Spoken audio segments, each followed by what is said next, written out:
Bismillah ar-Rahman ar-Rahim, Surah Hud, chapter 11, verses 84 to 95 will be covered today, and we will cover the account of the nation of Shuaib. These are the references, and this is our contact in case there is a query or a question regarding this presentation, or for that matter, any presentation in the past. Recap previous presentation, we covered verses 69 to 83. Like the accounts of other past nations, in these verses, details are covered about the people of the messenger Lut. The account begins with the arrival of envoys of Allah at the house of the messenger Ibrahim. They provided glad tidings of a son to him, and his wife is surprised by this news, so she thinks she is too old and cannot bear a child. These messengers from Allah also tell Ibrahim that they are on a mission to the messenger Lut and that they are going to inform him regarding the imminent destruction of his people because of their evil deeds. These messengers then arrive at the habitation of Lut. The people of the town arrive at the dwelling place of Lut to cause problems to these guests of his, and this becomes a source of anxiety for him. However, the messengers inform Lut to flee from his habitation during the night, as the punishment will descend on these people early next morning. I've used the term flee over here, which essentially means that they have to do it quickly. There was not a lot of time left, and these messengers told him that you should not look back or even think of going back to his village, because now the punishment is going to descend in the morning.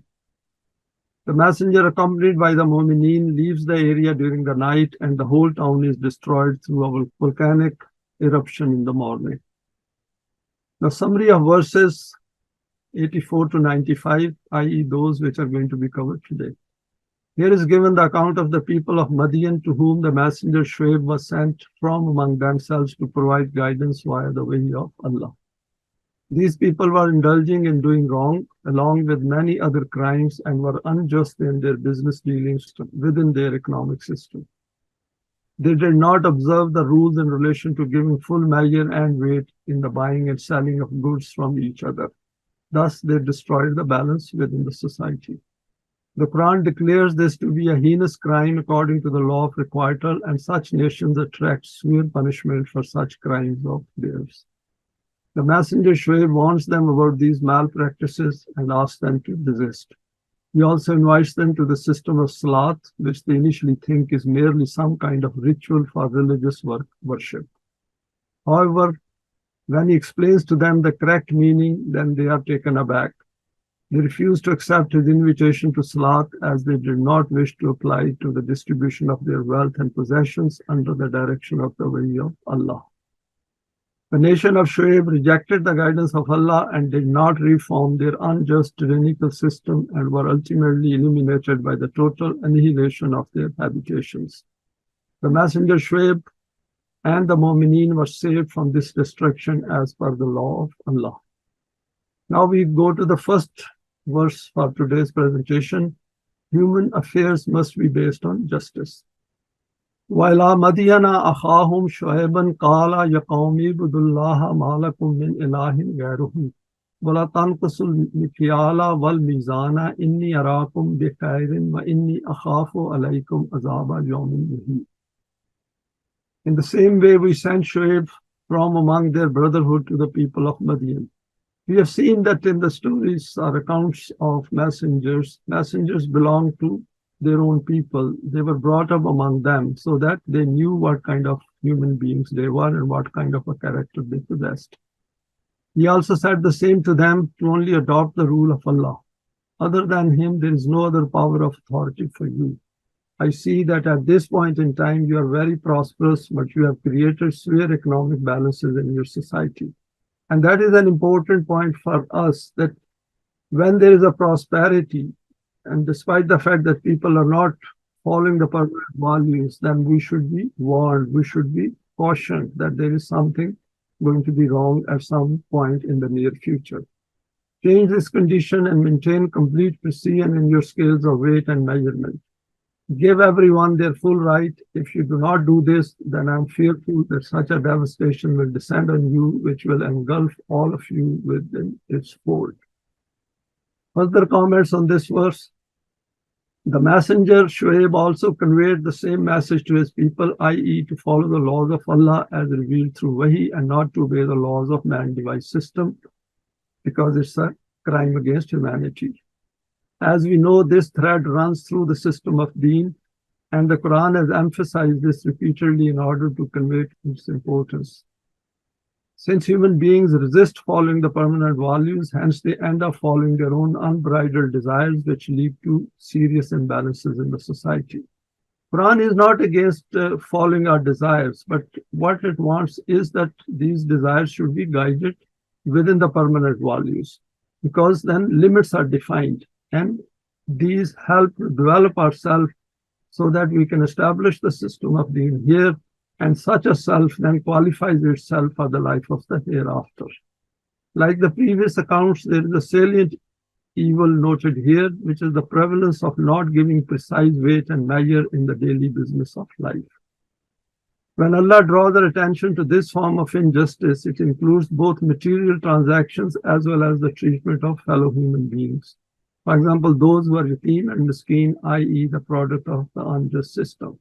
And it is an important point for us as students of the Quran that we should take into account both the physical side as well as the human self side. That the imbalances and unjust measure and weights and other evil within a society, how does it affect individual human beings as human beings? So that is an important point for us. This aspect is referred to in 83.3. وَإِذْ أَوْ وَزَنُهُمْ يُخْسِرُونَ. Or when they have to give by measure or weight them, that is men, they give less than what is due. And we have gone through this verse previously as well. The issue over here is that Quran is putting an emphasis, wazanuhum, that you do not weigh those human beings properly as human beings. You do not respect them and give them their due dignity, and as a result, you treat them unjustly as if they are not human beings. Whenever we give less than what is due, we degrade and exploit another human being, thinking that what can he or she do about it because he or she is poor and weak.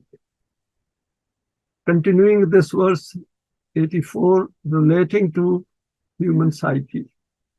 We see the examples of this at all levels of society in the world of today, that is 2023. I put down this year because maybe in 100 years' time, if somebody is looking at these verses, by then there may be been in the world, and they can look back that at that point in time what was happening in the world. Rich and powerful nations exploit those who are poor and weak. In fact, they create those labor classes to serve their own ends, i.e., to earn more profit for them. At an individual level, those who are rich and powerful employ those who are poor at far less than the wages at which they themselves work or operate. In fact, they will never work at those wages if they had better opportunities. And if one is not willing to work at that wages, how can one accept in giving those wages to others? And that is the point which we have to keep in mind. Such gross injustice is prevalent in every society, yet hardly anyone even thinks about it. And the question over here is, why don't they think about it? Even the majority of those who study the Quran simply do not let their minds go in the direction of this gross injustice, despite the fact that Allah has repeatedly drawn attention to this aspect of the distribution of the means of sustenance in the world. Here the Quran has linked this aspect with the rise and fall of nations. Then the messenger Shuaib warns them about the consequences of not changing this unjust system and tells them that it will lead to their destruction as per the law of requital of Allah. Implicit in this message is the creation of a Jamaat Momineen, which will replace the existing unjust system. I added this point, which was not there in the earlier slides. The Quran has cautioned us regarding establishing balance in consonance with the universe. For example, in Surah Ar-Rahman, Quran says, Allah tatgaw fil mizan, That whole system is established so that in order that you may not transgress balance. And if you transgress balance, then you will create disharmony within your own world and in your society. Going to the next verse, 1185, one evil aspect of creating fasad in the world. وَيَا قَوْمِ أَوْفُوا الْمِكْيَالَ وَالْمِيزَانَ بِالْقِسْطِ وَلَا تَبْخَسُوا النَّاسَ أَشْيَاءَهُمْ وَلَا تَعْثَوْا فِي الْأَرْضِ مُفْسِدِينَ. O people of my nation, now this is coming from Messenger Shuaib, establish the foundation of your economic system on justice and fairness, and never diminish the right of anyone. If you treat people like this, then severe imbalances will be created in the land and the society will become disordered. And the word used over here is mufsideen, which means there will be chaos, there will be conflicts, which we see in present-day world. Further reflection on this verse. Continuing from the previous verse, here they are asked to establish the system in which accurate measure and weight is established in all transactions in order to maintain balance within the society. Implicit here is the requirement that details need to be worked out under the permanent value to ensure that people do not cheat and deprive others of their produce. The addressees appears to be the people in power. And the important thing is that we as students of the Quran have to work out all the finer details which relate to the physical and the side of the self of human beings, so that as and when the system of deen is established, we can let people know that this is how they have to be educated and trained and their selves have to be developed, particularly people who hold reins of power. Three aspects related to the system are noted here. Firstly, establish a system in which people deal with each other justly. Secondly, keep in mind that people themselves should realize the importance of doing justice and not to have any tendency to depriving others of what is their due. This covers both the physical aspect as well as the aspect of respect and dignity at the level of the self. The important point is that system should be such that people are discouraged from doing wrong, and they find it very hard to go against the permanent values of the system of deen. The third point, which is emphasized, is that any injustice will create chaos and conflict in the society. And that is, people should be aware of the fact that there are consequences. For example, there are consequences of putting hand into the fire, that it will burn. And if this fire is not visible, it does not mean that this fire is not kindled or will not burn the society down. At some later stage, things will go against the society and the world. And this will have serious consequences for everyone. Such a system is not sustainable in the divine balance over a long period of time. Next verse, 1186, creating a new psyche based on justice. Baqiyatullahi khairul lakum in kuntum mu'minina wa ma ana alaykum bihafiz. Remember, whatever you accumulate by seizing in this way through deception and exploitation, though it appears to be a great deal, it can never be profitable for you. Stability and sustainability are only for those benefits which are required according to the law of Allah. And the law of Allah is this, that stability and sustainability can only be achieved by that which is beneficial for mankind. But this matter can only be comprehended by you when you accept the law of Allah. If you're not convinced in this, then you cannot be compelled to acknowledge it. Quran does not force anything on us. For example, we are sharing these presentations. It is up to us whether to accept these, become convinced of it, and then stay together and move forward. If we do not like it, we are not going to be united, because I am not sent as a guardian over you. And if we are not united and we are not moving forward, then the world which we have created around you, there is no possibility of any change in it. Further reflections on this verse 86. Here an important aspect of Iman is noted which requires our attention. In an unjust, corrupt system, trying to be honest appears to be a strategy of apparently suffering loss. But those who have decided to become Momineen, i.e. to establish the system of deen, they are guided here to remain focused on changing the system, and which also requires a change within their own psyche. Iman requires that we examine issues right down to the foundation of all problems created by the man-devised systems. If Momineen fail to detect the root causes of the evil systems, then they cannot acquire that psyche, which is a prerequisite for the system of being. And as Quran has also said, that pause and reflect on every issue, every news which comes before us. We need to look at it in the light of the law of requital and other permanent values of the Quran.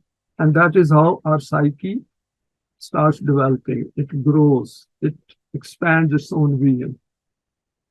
This is that fact to which our attention is drawn in two verses, 87, 16, and 17. Bal tusirun al hayat ad-dunya. Nay, you prefer the life of this world, that is immediate benefits. So Quran has pointed to our that psyche where we want quick results for our actions. And Quran has told us, don't do that. Wal-akhiratu khairum wa abqa, but the hereafter is better and enduring. And so always take the long-term view of life. That doesn't mean we should not take the shorter view of life as well. We should look at that as well, and also the longer term view, and then within the permanent values come to some conclusion. And that is, of course, is just not an individual pursuit, but it should be within the context of coming together as well. The verse concludes with another important point related to improving our understanding of our role as students of Deen, i.e., Wama alaikum bihafiz. The issue is not of numbers, but of the fact that the law of Allah is being transgressed. That is, as students of the Quran, we should know where we stand vis-a-vis people around us in a non-Deen system. And we cannot force people to change their opinions or come to Deen, because those people who are forced to change their opinion under some, for example, family influence or because of power or because of money, they are of no use to the system of Deen. People have to come towards Deen. They have to come towards the Quran for an alternative system through using their own free volition. It has to be their own choice. And being in the majority will make no difference to the destruction which is about to descend on a rebellious people. Next verse 1187. Here comes the salient aspect of the system of Salaat.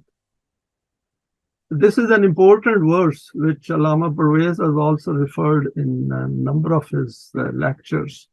And it, in fact, makes things clear in terms of the issue of Salaat. Qalu ya Shuaibu salatuka tamuruka natruka ma yabudu abavna aw nafala fi amwalina ma nashau innaka la antal halimur rashid.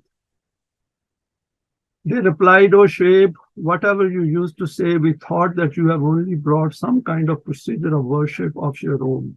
Hence, we did not object to it in any way. In our own minds, we thought that we will continue to worship in the manner of our forefathers. You can keep doing it in your way. But we witness that this matter is not merely about worship. Your salat is not just worship. It is also interfering in those affairs of life which have nothing to do with religion. And this is the crux of this, or the focus of this verse.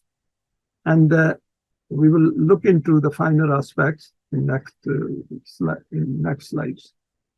What does your salat say that we should abandon? What? Does your salat say that we should abandon those gods whom our forefathers have been continuing to worship? And over here, just pay attention to the word ibadat over here, that yabudu abawna. So we have to see yabudu in the context of worship as well as of following Allah's laws. And that we should not acquire wealth in whatever way we wish, nor spend it in any way that we wish. How wonderful.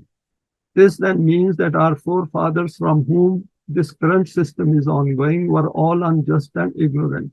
A very difficult aspect for people to say that their forefathers were wrong, because people, they more or less revere their parents and their grandparents and their families around. And they find it very hard that all of them are wrong or were wrong. And intellect and reasoning, tolerance and wisdom, empathy and compassion for the poor has all fallen into your share. Just see the sarcasm in their language, which Quran has accurately reflected over here. And we see that as well. We also experience it, that when we give the pure Quranic message in relation to solving human problems, people find it very hard to digest. Let us look at this verse in slightly more detail, expanding on the issue of Salaat. We will go into some greater detail in highlighting important aspects noted in this verse. Here the people of Shuaib respond to his invitation, and in this response of theirs lies the difference between religion and deen. What appears is that in the struggle of all messengers in relation to their people was that initially people took it very lightly. But as some people got attracted towards the message, then they realized that they are a threat towards them. And particularly people at the top who were rich and powerful and who were stronger in numbers. They thought that this system, and they accurately thought that this system is going to unhinge them, it's going to destroy their living, their exploitation of others. And the religion did help them, because if people are busy in worship, and worship means nothing because it is primarily individual doing whatever they like in their private time, and even by coming together, if they are doing some rituals, it is not a threat to any system. We can see that people have mosques and temples and the churches and synagogues in every country in the world. And these religious people are no threat to the political system of these nations. And that is why people say that there is a freedom of religion. But the moment deen comes in, then it becomes a threat because it professes a different system of government, a different system with different values. Having recognized the radical change that the Wahi of Allah is demanding from them for their own benefit, in order to change the basic fabric of their society, they retaliate very strongly. Note the combative, questioning style of their response. Firstly, they say to Messenger Shuaib that this Salaat of yours is asking that we give up the practices of worship which we are following in the footsteps of our forefathers. That is, you are saying that this worship is meaningless. It will not change the system. It will keep creating poor. It will keep promoting this imbalance in the society, and what we are doing in business dealings is supported by this.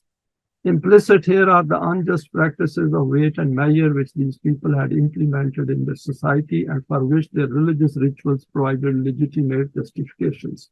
And we see that in today's religions as well. In one way or another, all religious clergy is supporting the existing man-made system. The Salaat of theirs did not prevent them from the evil which they practiced on a daily basis, a state of psychic dissonance, the way he had warned them as noted previously. Secondly, their psyche had become such that they did not see anything wrong with their religious practices, and since this suited those who were rich and powerful, hence they had to counter this threat to their way of life imposed by the Wahi of Allah.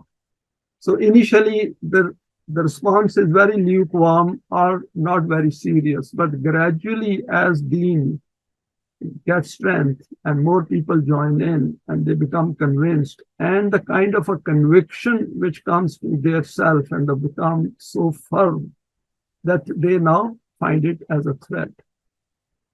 Few more points of interest. Thirdly, they question the aspect of dealing with the accumulated wealth in the hands of a few in the society, and they refer to it by saying to the Messenger Shuaib that this Salaat, as per Wahi, is taking away our right to do whatever we like with our wealth and possessions. Why should we accede to this? And this is something which is interesting, that the system of Salaat presented by the Messenger Shuaib and Momineen asked them to redistribute their wealth and possessions, and also look at the development side of the self as well, because that is where they are saying that your forefathers were wrong. This system is wrong. This is not sustainable. Our version of ritualized Salaat is providing us with all the benefits. This new version will impoverish us. And obviously this is from the rich and powerful. Why should we adopt your version of Salaat as a system? Implicit here is the absence of accountability. Because these people, their system of Salaat, the ritualized worship, did not have any accountability. If there was any fear of accountability, that was left for the hereafter. They thought that in this world they could do whatever they like and they can get away with it because they were getting away with it with all the imbalances in the society. Fourthly, implicit in this is the rejection of the system of Salaat as presented by the Wahi of Allah. Here we quote from another verse where the Quran has stated that Inna salata tanha anil fashai wal munkar. Surely the system of Salaat prevents from shameful and unjust deeds. And this aspect, that is promoting good and forbidding from evil, and cannot be done unless we have a system. It's not an individual issue. Of course, individuals can also do it at their own, but it has to be done within a collective system. Towards the end, they tell Shuaib sarcastically that you are trying to be very righteous and a sympathizer with the poor and deprived. They firmly committed themselves to the rejection of the values presented by Wahi. Let us go to the next verse.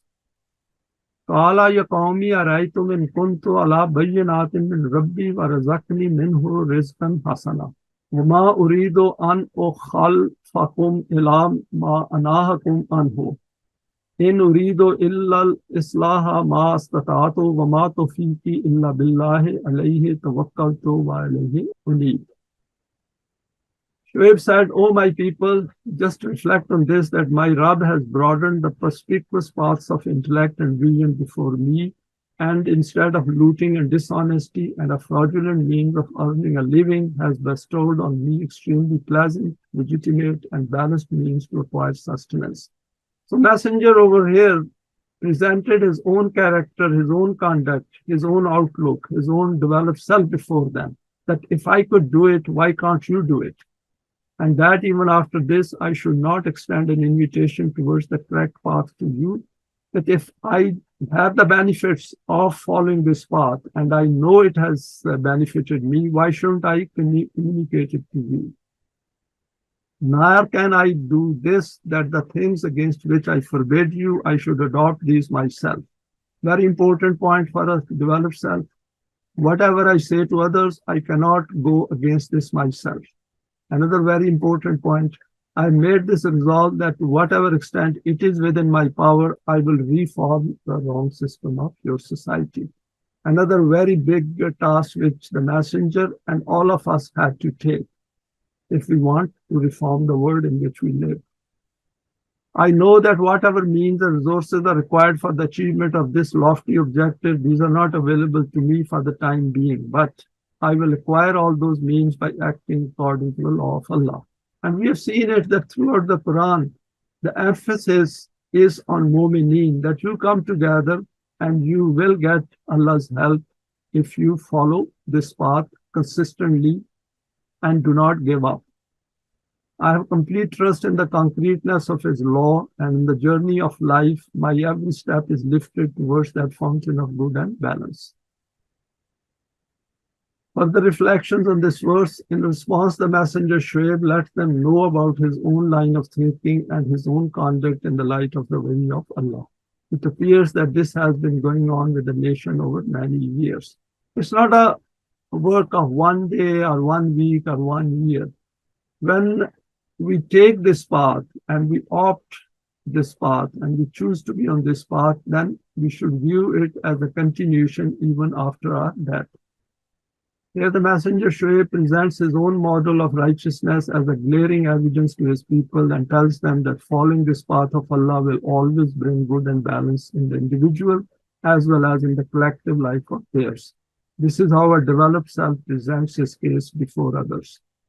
Another important aspect to which he draws their attention is that being human himself, if he could do all this, then they too can do this as human beings.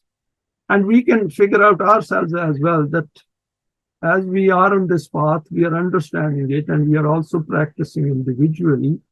We can see that it's not a difficult path. Only thing is the motivation, conviction, and continuing doing it. He refers to the laws of Allah and invites them to use their intellect and reasoning to alter their evil path of life. Just see the firmness and focus in the last part of the verse when he declares to them, وَمَا تَوْفِيقِي إِلَّا بِاللَّهِ عَلَيْهِ تَوَكَّلْتُ وَعَلَيْهِ أُنِيبُ. This whole striving on the path of Allah is placed within our reach only if we develop that insight to comprehend it. Because once we are convinced of it, once we feel that this is our need, this is our desire, then human beings never give up. Bring this change within your own psyche, and then things will become crystal clear. Two verses next, 1189 and 90, lessons from history provide evidence. وَيَا قَوْمِ لَا يَجْرِمَنَّكُمْ شِقَاقِي أَنْ يُصِيبَكُمْ مِثْلُ مَا أَصَابَ قَوْمَ نُوحٍ أَوْ قَوْمَ هُودٍ أَوْ قَوْمَ صَالِحٍ وَمَا قَوْمَ لُوطٍ مِنْكُمْ بِبَعِيدٍ وَاسْتَغْفِرُوا رَبَّكُمْ ثُمَّ تُوبُوا عَلَيْهِ إِنَّ رَبِّي رَحِيمٌ وَدُودٌ. O my people, take care that in opposing me, you do not resort to such an action because of which your end will also be like that of the people of Nuh, Hud, or Saleh, are like the nation of Lut, about which you are well acquainted, because it is not that far in the past, nor are their destroyed habitations far from your place. Very important point noted over here, and we'll look at it in next slide as well, that sometimes people, they shoot at the messenger rather than paying attention to the message which he's trying to convey. You can remain protected from the destructive effects of your present wrong path in this way, that by abandoning this path, you come to the path of Allah. And by establishing the system of Rububiyyat of Allah in place of the existing system of exploitation and corruption, seek the means of protection from it. That system of Allah bestows the means of nourishment in an extremely compassionate way. Understanding psyche of the opponents of Deen.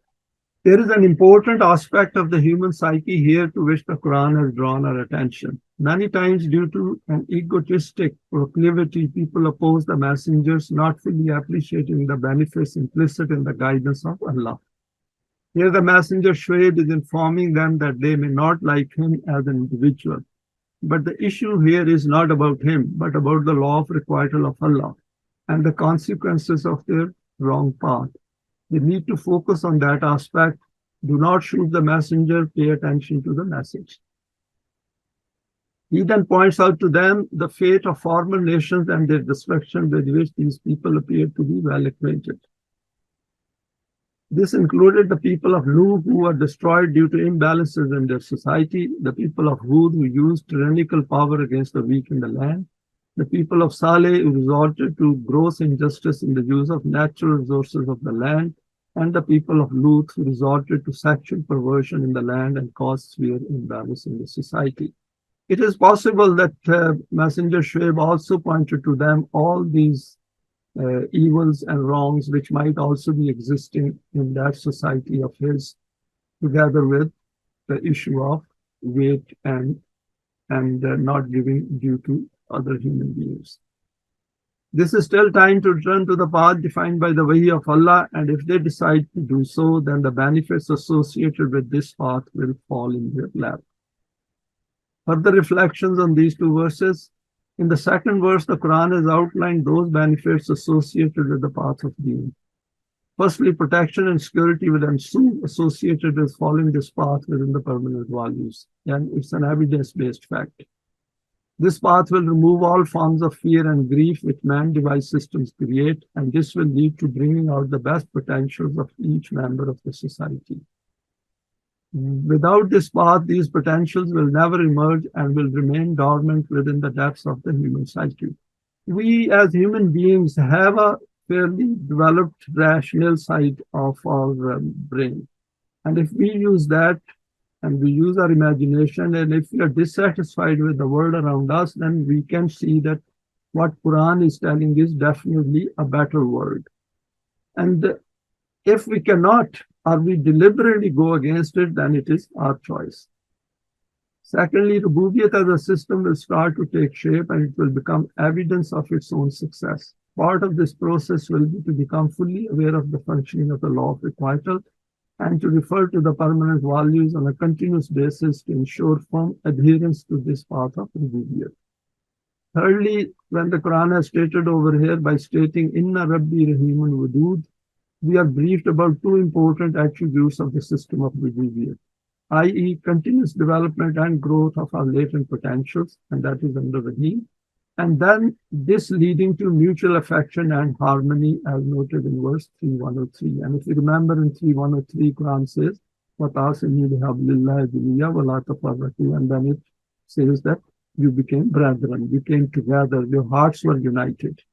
So that is an inbuilt benefit of the system of being.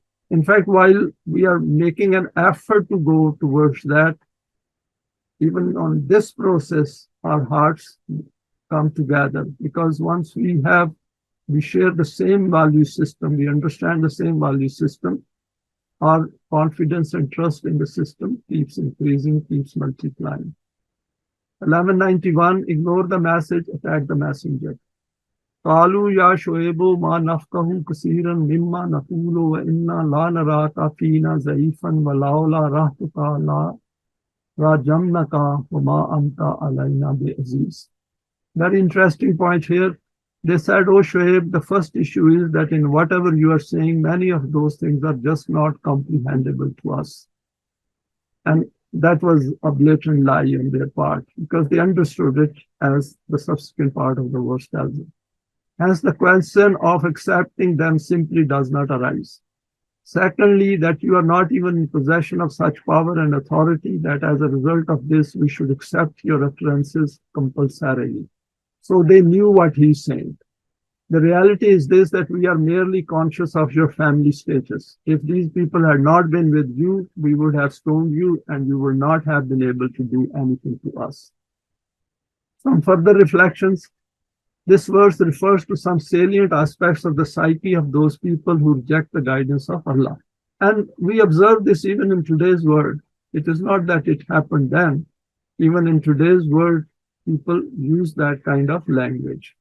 Firstly, since they create these imbalances and injustices in the society, hence they do not wish to comprehend those things which warn them about the consequences of their evil deeds. People who are beneficiaries of an evil system will rarely agree to reform it, because they don't see anything wrong with that, because it is giving them benefit. And religion provides authenticity for that, because then they relate it to Allah, that Allah is very kind to them, and that is why they are getting benefits. And we see that kind of language used, that I'm all right, Allah is very kind to me, because they are making a lot of money under the capitalist system. Secondly, they do recognize the wrongs of the system created and supported by them, and in their hearts and minds agree with the messengers of Allah.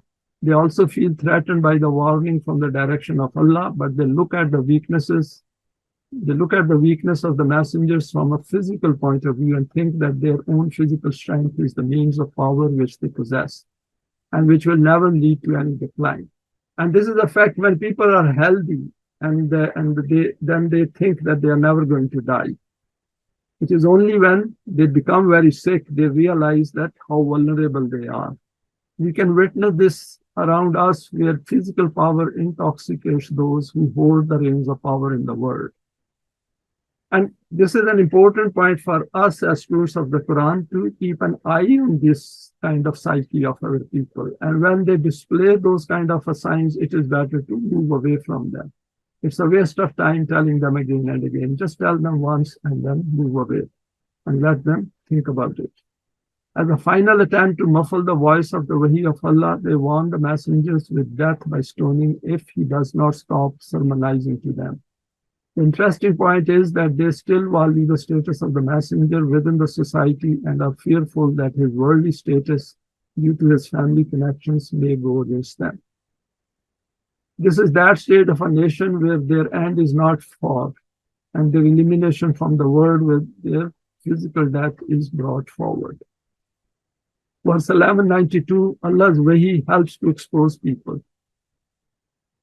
Qala ya qawmi arahti a'azzu alaykum min Allahi wattakhastumuhu waraakum zihriyan. Inna rabbi bima ta'maluna muhit. Shuaib replied, so this means that you have no fear of the law of requital of Allah, If you have any fear, then it is only of my kinfolk. And here the messenger made it very clear to them that he has understood their psyche, and he replies them and explains to them the way he has perceived them correctly. Now I understand that when you utter the name of Allah, that is merely as a custom. And we hear all kinds of words, inshallah, mashallah, alhamdulillah. And of course, among other religious people, they use similar kind of equivalent words. You have merely left it as an extra so that when no other means remain, then it can be made use of. Otherwise, for help and support, your gaze is lifted elsewhere. Whereas if you had any vision, then you would have seen that the law of requital of Allah is encircling you from every direction. While these people are doing all this and opposing the system of being, they don't realize that days are passing. Days are becoming weeks, weeks are becoming months, and months are becoming years. And the law of requital is going to get hold of them at some near future. And in any case, they are going to die and leave this life. Expanding this verse further, the messenger Shuaib does not give up and gives a positive response to their line of argument. He tells them that firstly, my family and its influential status is of more concern to you than the message which I'm trying to communicate to you. This points to the materialistic psyche of the people under the man-devised systems where the question of higher values of life does not even arise. Success in worldly life is scaled according to possessions and the acquisition of physical accoutrements. Secondly, the repeated uttering of Allah's name is meaningless as deep down you have nothing to do with the guidance of Allah, and we also witness it in today's world. In fact, if we look at those of us who have come to this path after abandoning the previous paths of religions, can see that these are meaningless words which people use. In fact, they're very deceptive. They distract you from coming towards the Quran. And hence you have ended up providing evidence against your own selves for your own quicker demise from this world. And this point becomes very clear once we acquire that developed self which meets the requirements of the system of being. As we progress on this path, as our vision broadens, we understand that how wrong these people are and where do they stand vis-a-vis the life of the hereafter. Thirdly, let me make it evidently clear to you, Inna Rabbi bima ta'maluna muhit. The system of Rububiyyat is bound to come, and for that reason alone your deeds will become a cause for your elimination, and the next stage of Rububiyyat will then commence. And important is Inna Rabbi, when the messenger says that this system of Rububiyyat is the one which I am pursuing. And this system of Rububiyyat exactly knows from its future position where you stand and where your deeds stand. Bima ta'maluna muhit. Whatever you are doing, whatever deeds you are committing, it is encircling it, because the law of requital is making sure that you reap what you are sowing now. The guidance for us is to accelerate own efforts on the path of deen through salih deeds so that the law of requital could shorten the lives of those who do evil in Allah's world. Verse 1193, time of respite helps to build up own strength. وَيَا قَوْمِ اعْمَلُوا عَلَىٰ مَكَانَاتِكُمْ إِنِّي عَامِلٌ سَوْفَ تَعْمَلُونَ مِنْ يَأْتِيهِ عَذَابٌ يُخْزِيهِ وَمَنْ هُوَ كَاذِبٌ وَارْتَقِبُوا إِنِّي مَعَكُمْ رَقِيبٌ. In any case, I have understood that advice and warning cannot have any effect on you. Hence, I do not wish to say anything more than this, that you keep on working according to your program and let me work according to my program. The outcomes will very soon show who it is on whom the humiliating punishment of destruction descends and who is truthful and who is a liar. You wait and I will wait too. There is a strong point of support for us as students of the Quran that this path is long, and this is a path which is connected with the life of the hereafter. So we should keep pursuing this path, irrespective of the fact that how many have joined in and how many have left, and not to be distracted by that. The fact is that if one is convinced of this Sirat al-Mustaqim and its value system, then gradually the results of our deeds will manifest at some future time. And that is important, which comes out of this verse. Further comments, continuing from the previous verses, here the messenger Shuaib clearly and emphatically concludes his aim by declaring to them once and for all that he is not going to give up his mission. So one thing is, he has made it clear, that is, he and the Momineen with him have made it clear to his people that they are not going to give up their mission. So there is a clear line of demarcation between them and Momineen. He tells his people that he and the Momineen will continue on their path within the constraints of the society, and with the passage of time, they will gain strength in every respect. And that is part of Iman as well, that they will gain strength. And that strength initially gained very slowly, very gradually, very imperceptibly, but then it becomes stronger and stronger. But the biggest change comes within their own selves. While the people on the wrong path will decline in every respect, become weak through their own evil deeds. Ultimately, a stage will arrive when the evil consequences of the deeds of those who oppose the Wahi of Allah will catch up with them, i.e., the time of respite will come to an end, just as physical death ends the individual human existence at some point in time. Here is the sign of a developed self to which the Quran has drawn our attention.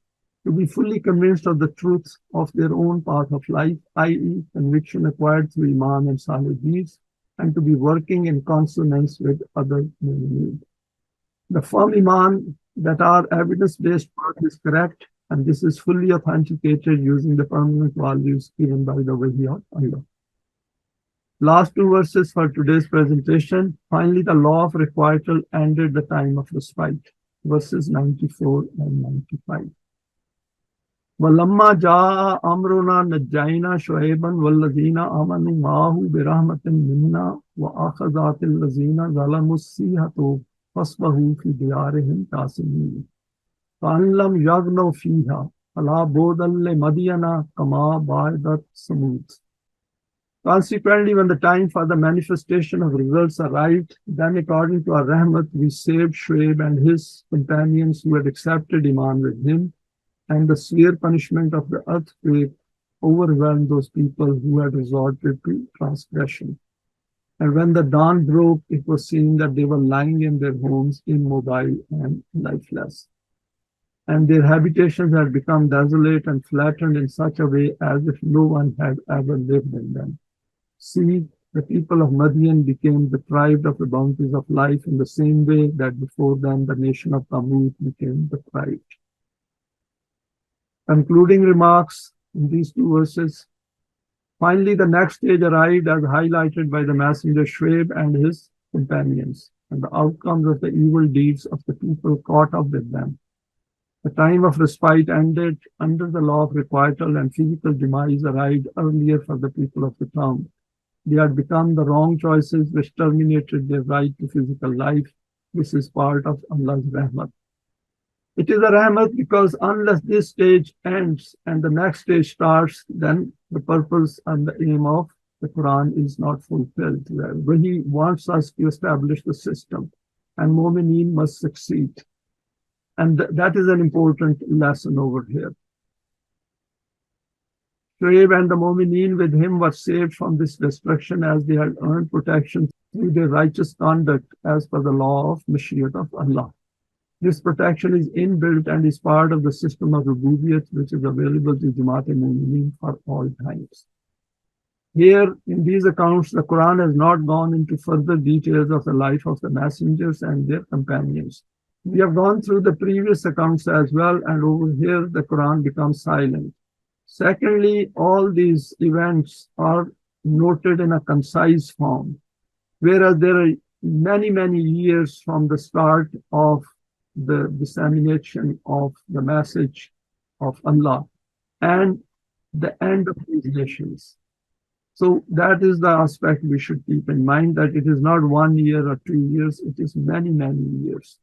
This is something we need to figure out using our intellect and reasoning within the context of the permanent values of the Quran.